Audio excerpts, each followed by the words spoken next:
when you were writing the book, when you began your research, where did you start? What sources of information are there for her? So I think I had to go back to my childhood and go back to the very first two stories that are told about Sabrina. So the first one is the history of the Kings of Britain in 1136, written by Geoffrey of Monmouth, where she is the bastard, illegitimate child of King Locrinus of England and Estrildus, and she later becomes drowned along with her mother in the river by Locrinus's wife, Gwendolen. I remember reading that and thought, oh my God, It's like an episode of Jeremy Kyle. Bloody hell, you cheat on me, I'll go drown you. It's quite violent. But all good deity stories are like that, aren't they? Absolutely. I mean, if a genesis of a deity isn't shrouded in some kind of bloody warfare, they're not really a deity.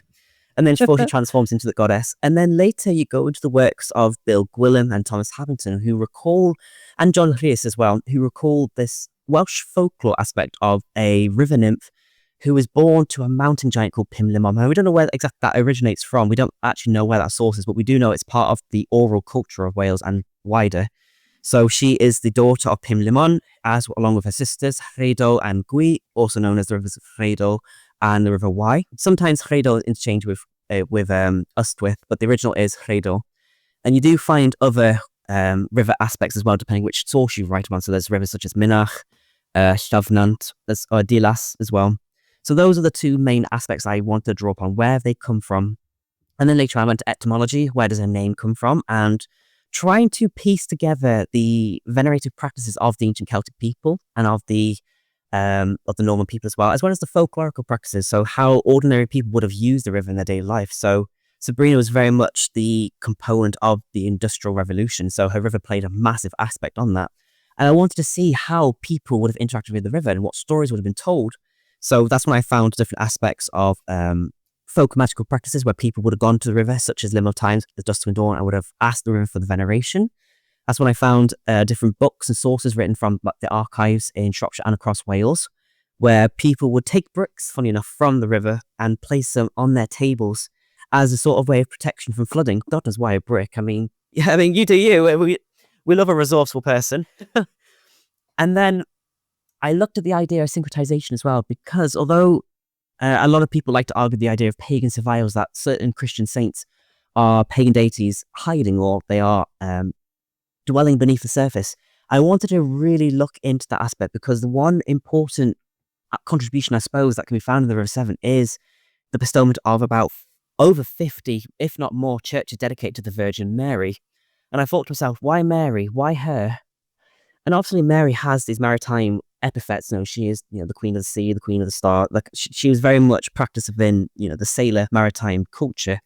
And for her church to be established all along the riverbank, a lot of people say, oh my God, that must be the deity of the river being hidden behind. But it's a lot more complex than that. It's a lot more exchange. It's almost seen that Sabrina and Mary, on different aspects, would have exchanged between each other. They would have taken different aspects of each other's mythos, and that would have shown in towards modern day culture. So I think when it all boils down, that the river's always seen as this idea of veneration towards maternity, towards parental aspects, that this is a caring river that wants to nourish the landscape. And you can see that within the mythos itself. In terms of other ways as well, one of the other sources I went towards is the Mabinogi. So that is one of the most beautiful collection of stories and mythologies of Welsh culture and of the Welsh cultural continuum. And when you look at the original four branches, you don't see the River Severn mentioned at all, because it's hidden, but it is in there, and you'll see it pertain to other stories. So in the first branch, when Tiernan loses his foals, when this gigantic, huge claw is coming through the stables and grabbing his foals, we see an aspect of that relating to the River Severn. So if we translate the name Tiernan, it's like the king of the raging waters, which we know would have been in relation to the Severn boar, because that's the region where that story takes place. So the idea of the hand coming through from the other world, from another, has this otherworldly feel to it. Taking these horses can be seen as an aspect of that otherworldly influence on our world, and that the water itself is the access or the portal to the other world. And we also see it in the other more wide, expansive stories beyond the four branches of the Mabinogi. So that's the other stories of the Mabinogion, such as Cilwch ac Olwen, where we have a character called Mabon. Mabon is stolen from his mother, and he's imprisoned in Caerloyw, which is modern-day Gloucestershire. And it is said that his relationship to that waterscape itself pertains back to his mother.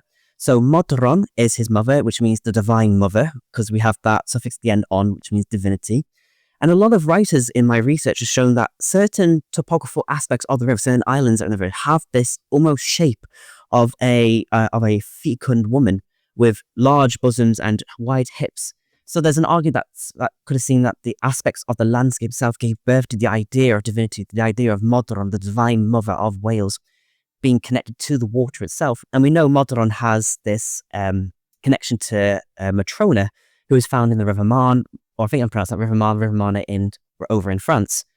What else did I find as well? There's also different aspects of my research as well pertaining to animals. So in Killoch as well, the oldest animal is the Sauna Senchu, and that itself is found within the River Severn. The animal, the most wisest and oldest of all, comes forth with the most beautiful wisdom to try and help King Arthur's men try and rescue Mabon. So it has that aspects of wild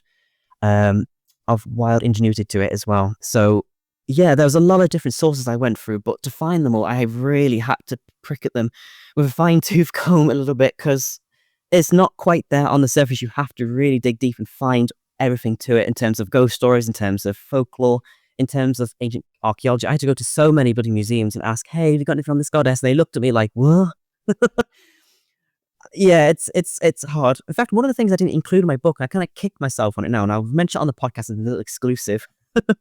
In the Shrewsbury Museum, there is this almost decapitated head that exists in there. It is very much a masculine presenting deity. And I thought, who is that? Because a lot of people might presume it's Zeus, or maybe another different deity, or should I say Jupiter in terms of the Roman names, because they would have been found mainly in that region of Veraconia or Rochester, where the River Severn flows through, which is one of the fourth largest Roman settlement.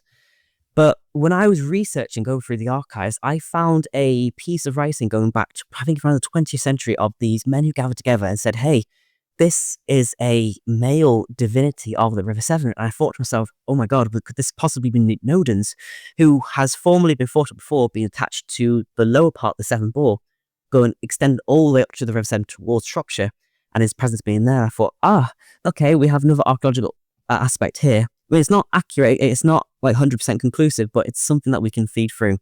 And I think a lot of my writing as well, I think I've mentioned quite a few times in the book, it could be this, it could be that. There's no 100% guarantee. It just is what it is. You take what you want from it.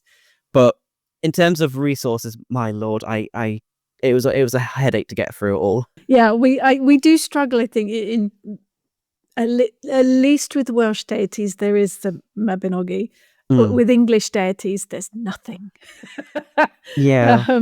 Like you say, you have to go to museums, you have to sort through bits and pieces of archaeological evidence, and it is a lot of guesswork, let's be honest. But it is fascinating what you have pulled together. And actually, you mentioned the other world there.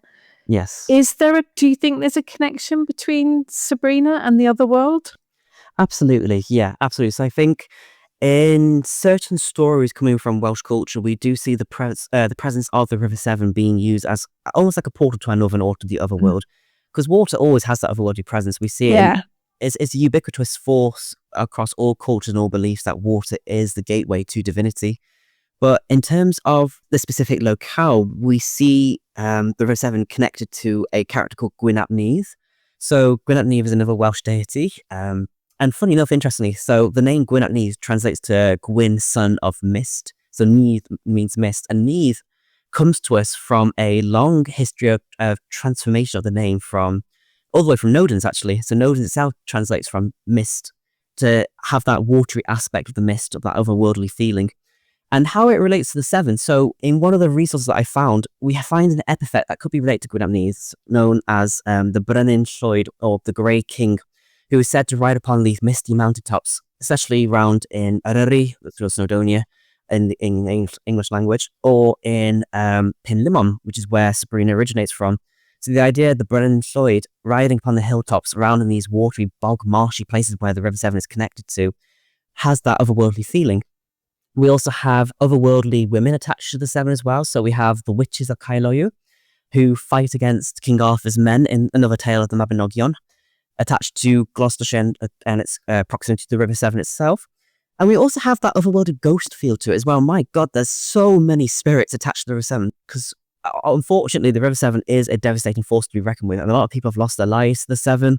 A lot of people have jumped in either from their own volition to go swimming. Unfortunately, they drowned, or people have, met unfortunate circumstances, shall I say. And so their spirits are tied to that waterscape, and you do see different presences of spirits, such as monks walking down the pathways of the banks. We see Roman soldiers. And one of the most interesting stories I found was the idea of the ghost barge, which comes from the Middle Ages. We talk about the Black Plague, that people will witness this otherworldly barge float on the Severn, carrying these corpses that have died from the Black Plague, going forth on its transportation route.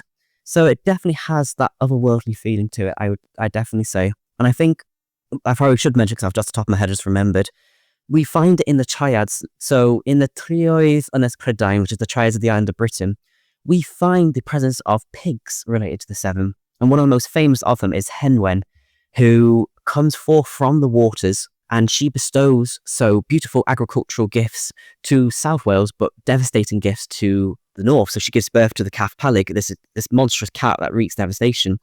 And we know fully well from Celtic culture that pigs are inherently tied to the otherworld. They come from the otherworld, and they have this formidable power to shape the course of destiny for those who interact with them.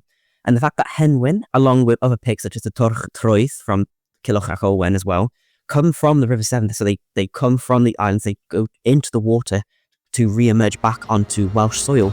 It inherently ties the aspect of pigs to the water, to divinity, to Sabrina. So you can see it all in one cyclical nature there.